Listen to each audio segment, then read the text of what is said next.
now I can come in and I help people in that way because I take out like the legwork for them so they're not like overwhelmed. I feel like a lot of the time when someone says like plant-based or veganism, they right away they get like it's very intimidating because it's like how can I give this up? How can I give that up? And I'm not even like give everything you love up. I'm just like incorporate more plants into your lifestyle or incorporate things that you would necessarily like. In 2013, I didn't know what quinoa was. I didn't know what kale was. I thought kale was something that people smoked. I'm like, what is this kale? I didn't know it's my diet because I don't want to like, put any sugar in me. I can see myself spiraling out of control, but I was like, no, I'm not going to go there. I'm going to keep the healthy balance that I have now. If I want to make a chocolate cake and have a piece of chocolate cake, I'm going to do that. And the thing is too, like I use better ingredients. People can make exactly what they love with better ingredients. And they're not, in 2013, a lot of things were like really expensive. Now, so many supermarkets and places to shop are on board with having healthier ingredients that they're easily accessible, they're budget friendly. Because I have a family of 4, I can't be dropping like tons of money every week on food. So we have to stay within budget. I shop at 4 different places to keep myself on budget. I get all my produce at Trader Joe's because it's the cheapest. I go to ShopRite now. ShopRite has such a good selection of organic, non-GMO foods, vegan, but also not vegan, anything you want. And when I say GMO, I know some people don't care about GMOs, but this is the best way I can describe GMOs is it's like, when you eat GMOs, your body wasn't designed to break this stuff down. So you'll see a lot of people now, Checka, dealing with like leaky gut, inflammatory issues inside the stomach because these things are wreaking havoc inside the intestines because your body's like, WTF, what is this? This isn't supposed to be here. Like, how do I break this down? Not only that, but on top of all the environmental pollution that we have to deal with, the radiation that's all around, like there's so much stuff that our bodies are already dealing with. To eat stuff that's foreign to it is just taxing it, making it, exhausted. So I do tend to steer towards things that are organic and non-GMO, or I do like the Dirty Dozen list where I know like certain fruits and veggies have less pesticides on it. So if say you buy a conventional apple, right? The code is like 4306. You can go home and you can scrub the crap out of that apple. You can use a vegetable spray.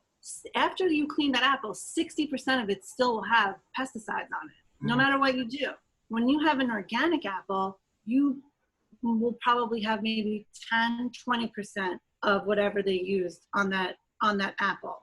So I just try to like be smart with things like that. Right. Then I'll go to Whole Foods. But again, Whole Foods there's the Whole Foods part that you can spend $350 on like 2 items, or you can shop the Whole Foods line, which is like the ShopRite brand. It's their 365 line, which is more accessible. And they have a ton of stuff that I love. It's affordable. It's easy to get. Then I go to, like, we have a health mart in Hoboken on Washington Street called Basic. They have a lot of stuff that Whole Foods has if I can't make it to Whole Foods. So I'll get like vitamins from there. And I always see who has what on sale, because then I'll get whatever I need from either place that's on sale. I'm so used to doing this that it's just like second nature to me. And that's what I want it to be like for women who go out shopping, like trick you into thinking you're eating a real pigs in a blanket. And it tastes so good. Everyone's always like they can't even talk to me. Like, I can't talk to you right now. Like, how did this just like trick my brain? So is the carrot cooked? Is the carrot cooked? The carrots are cooked. So like you roast them in the oven and you season them with like salt, pepper, dill. And then you take those carrots and you wrap them in like a phyllo dough or whatever kind of dough. You put them back in the oven, let them get puffed up, and then you serve them in a tray. Actually, the recipe's in here. You serve it in a tray with mustard, and people go nuts because they just can't even deal with the fact that it's carrots in a blanket. Wow. I'm not going to try it. I'm not going to try it. Then when they try it, they're like, wait a minute. So your kids eat that? They're all over it, your kids? Are they eating it? All over it. Forget my kids. My husband is all over this. Like, he loves this. This is what I make, like, for barbecues from going to like a family function or whatever. But Yeah. under each recipe, there's like a kid help section. Oh, cute. So it gives you like a couple of different ways that you can include the kids in the kitchen from any age with the safety of their parents around. You can have the older kids, like if you have teenagers, you can have them cut up the vegetables.